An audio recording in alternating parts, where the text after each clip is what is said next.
Hello বন্ধুরা, সবাই কেমন আছেন? আশা করি সবাই ভালো আছেন। অবশ্য ভালো থাকার কথা না, কেননা সবারই পেজে যা চলতেছে। আপনাদের সবার পেজের কি অবস্থা?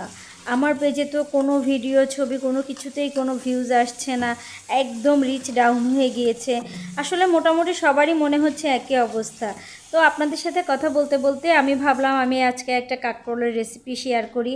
আমরা তো কাঁকরোল অনেকভাবে খাই, বেশিরভাগ ক্ষেত্রে দেখা যায় ভাজি খাই বা সরিষা দিয়ে খাই, কিন্তু এটা দিয়ে না আমি একটা চপ বানাই। এই চপটা আমি এখন থেকে যতজনকে খাইয়েছি সবাই খুব প্রশংসা করেছে, তাই আমি ভাবলাম আজকে আমি আপনাদের সাথেও একটু শেয়ার করি। আমি বড় বড় সাইজে 4টা কাঁকরোল নিয়ে নিয়েছি। এটা নিয়ে ভালো করে ধুয়ে এই যে সিদ্ধ করে এখন তুলে নিচ্ছি। তো যেটা বলছিলাম যে আসলে সবার যে পেজে অবস্থা, আমরাও মনিটাইজেশনটা পেলাম। আর অভাগা একটা কথাই আছে না, অভাগা যেদিকে চায় নদী শুকাইয়া যায়। আমরা যারা নতুন মনিটাইজেশন পেয়েছি আমাদের অবস্থাটা ঠিক সেরকম।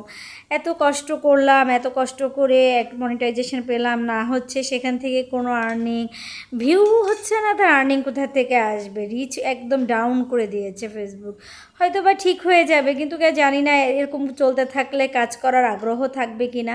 তো যাই হোক, আমি এরপরে কাঁকরোলটা সিদ্ধ করার পরে আমি কেটে নিয়ে ভিতরের যে বিচিগুলো আছে ওগুলোকে বের করে নেওয়ার চেষ্টা করছিলাম। গরম ছিল তো, যার কারণে একটু অসুবিধা হচ্ছিল। ঠান্ডা করার পরে আমি সবগুলো বিচিটা বের করে নিয়ে এখন আমি পাটায় বেটে নিচ্ছি। এটাকে আমি খুব ভালো করে বেটে নেব। আপনারা চাইলে কিন্তু এটাকে ব্লেন্ডারেও বেটে নিতে পারেন, কোনো অসুবিধা নেই। হ্যাঁ, তো আমি এটা বেটে নিয়ে আমি কিছুটা সরিষা দিলাম, সাদা সরিষা। আমার কাছে কালো সরিষা ছিল না, যে যেটা দিয়ে করতে পারেন, কোনো সমস্যা নেই, একই রকম টেস্ট থাকবে, টেস্টে কোনো হেরফের হবে না। তো আমি এটাকে বেটে নিয়ে আমি এর মধ্যে কিছু পেঁয়াজ কুচি, মরিচ কুচি, আমার একটু সরিষা বাটা বেশি হয়ে গিয়েছিল তাই তুলে রাখলাম।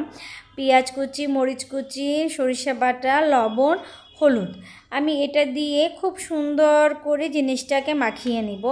আমার না কাঁকরোলগুলো এই বিচিগুলো বের করার সময় দুই একটা ফেটে গিয়েছিল, এটা আপনাদেরও হবে, কিন্তু কোনো অসুবিধা নেই। যখন এই আমি পুরটাকে এটার ভেতরে দিব আর ব্যাটারে গুলাবো, তখন কিন্তু এটা আর বোঝাই যাবে না যে এটা ফাটা ছিল কি না, বা এটার কারণে এটা বেরও হয়ে যাবে না, কারণ এটা অনেকটা আঠালো। বাট যেটা বিচিটা বাটার পরে আঠালো হয়ে যায়। তো আমি এটা পুরা সবগুলোর মধ্যে এই ইয়াটা ভরে নিলাম, বিচি যেটা বেটেছিলাম ওটা ভরে নিলাম। এখন এটাকে জন্য যেটা একটা ব্যাটার বানাই নিচ্ছি আমি, যেটার মধ্যে ওটাকে চুবিয়ে ভাজবো, অনেক সুন্দর মুচমুচে হবে। তাই আমি এখানে মুচমুচে একটু বেশি হওয়ার জন্য আমি চালের গুঁড়াটা একটু বেশি পরিমাণ দিয়েছিলাম, আর দিয়েছিলাম অল্প পরিমাণে আপনার